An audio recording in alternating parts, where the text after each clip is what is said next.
Story time on how I let a man use me for thousands of dollars from my car accident. Okay, so I know you're probably like, how the fuck did a guy use you for thousands of dollars? Well, we're gonna get to that. Okay, so how we first met was I actually worked at, I believe it was Wawa.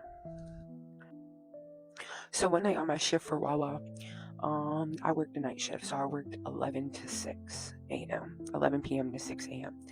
And he came in and he was getting coffee. So it was him and a few other workers. Um, as he came in, he just kept staring at me from across the room. At the time, I worked in a deli. I know. And as I worked in a deli, he was just staring at me from across the room, like hard. Like when I say hard, I mean like hard.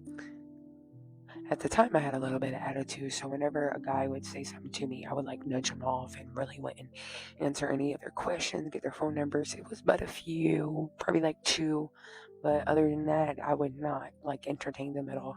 So on this particular morning, a girl looked at a mess. Like I looked at a mess. So I'm like, why does this guy staring at me across from the room? Like, is there something wrong with my hair? Is there something like something? But come to find out, I ended up coming from behind the deli and I also did cash register. So I go up to the cash register, take their order, see whatever they wanted, and as soon as he got there, it was nothing but flirting.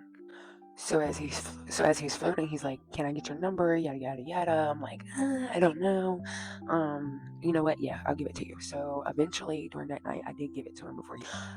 Okay, so as a midst of us talking, I could say probably like a week or two went by, and he started inviting me over. As he invited me over, this one particular day, I go over and I'm walking in through. It was like kind of like a double wide type of house, but um, as you go in, there's a front door, but then there's also a back door. So we ended up going through the fence to the back door.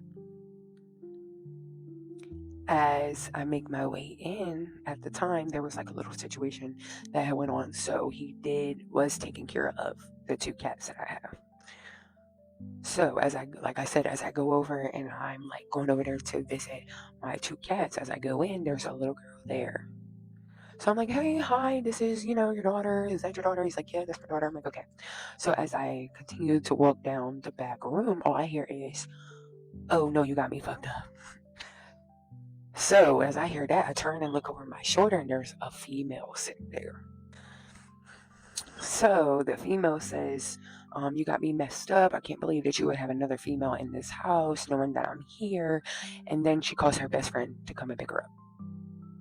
But as they're arguing, he came and he picked me up, even though I did have my own vehicle at the time. But where my mom stayed from him, it was about 30 minutes. So it was either walk the 30 minutes or figure out what he was going to do and take me the fuck back home. Instead, it did not work that way at all. So as they're going back and forth, as they're arguing, I'm like, listen, you can either take me home or I can like literally have a Uber come and get me, like something. And he's like, no, go in the back room. Let me handle this right fast. Mind you, I'm still like confused on what the fuck is going on. Why is there another woman in here? If you wanted me to come over, and as they're going back and forth, all I hear him say is, "This is my house. This is my rules. If you don't like it, you can go because you know that we're not together." Yes, he was staying with a whole nother female, and supposedly they weren't together. He just was caught himself trying to teach her a lesson. But this is what he explained to me later on. So, if I knew any of these red flags beforehand, just so you guys know, I would never have even attempted to even do nothing. But, okay, so we're going to get down to when the best friend comes. So, the best friend comes, she is like a dyke, you might as well say. Bald head, all that little shape up, has like a design in her hair, and she comes over. As she comes over, she's like, so now it's all three of them in the living room arguing as the female is packing up to leave. She then has her daughter with her, so she goes to pack up her daughter and leaves.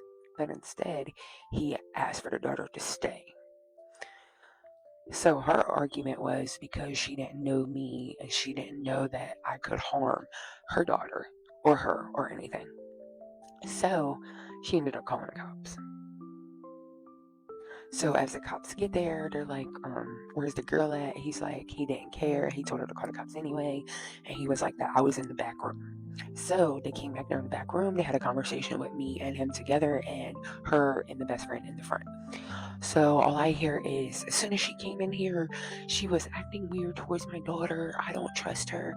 I don't trust anything. I don't trust her around my baby. Why would you have a stranger? That's stranger danger. As I said, when she came in here, she had a whole attitude and was treating me wrong. So as it gets to that, like they're like going back and forth. They're trying to figure out what's going on. And as I told him, I've never even said anything to her. As soon as I walked in, I was directed to go straight to the back room so we can, chill, relax, talk, whatever. And as I look over my shoulder, the only reason why I thought that he wanted me to go in the back room was because his daughter was there. But as I looked over my shoulder, all I heard was, "You got me fucked up."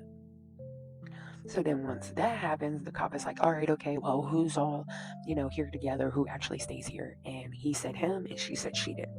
So he was told to either take me to a hotel or to basically take me back home. So he ends up taking me back home. But before he ends up taking me back home, he explained to me like it was his baby mom. She was a ex blank blank addict, and she was actually going through some treatment. She still needed a place to stay, and by that being his baby mom, he did not want to kick her out. Yes, I know. One red flag there, but I did ignore it because one, we weren't together, and two, I mean, I just met this guy. This is like literally our first day. But yes, I know first day drama. Me, young, didn't care. So as I go home, he's messaging me and he's calling me the whole time. We even stayed on the phone all night before I fell asleep. So as we stayed on the phone all night, the next morning he ended up actually inviting me over again. But this time, as he invites me over, when we get over there, she actually isn't there, but she ends up coming there while I'm there. It ends up being like a whole spiel, but instead she decided to leave and took her daughter with her. So as this time, like me, I don't have no kids. I don't really have no worries. As I say, he's watching my two cats for me. So like was mainly what I was kind of like worried about. Yes, it was selfish at the time, but at the same time, it was like I needed help, and he was basically my only help. So starting off, we're friends, like continuously friends. He about for the first 2 months, as us knowing each other, I ended up moving in. So as I move in, I ended up quitting my job. So as I quit my job, I moved to a different nursing home.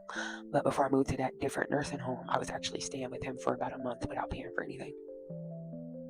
So as I'm staying with him for a month without paying for anything, he was going back and forth to work each and every day, and actually was not really paying any bills because it was caught up already.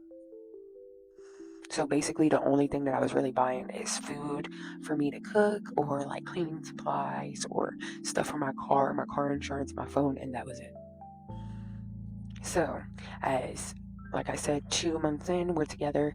Around the fourth month now, we're together, and he continuously is asking me out. If you want me to continue, like and follow for part 2.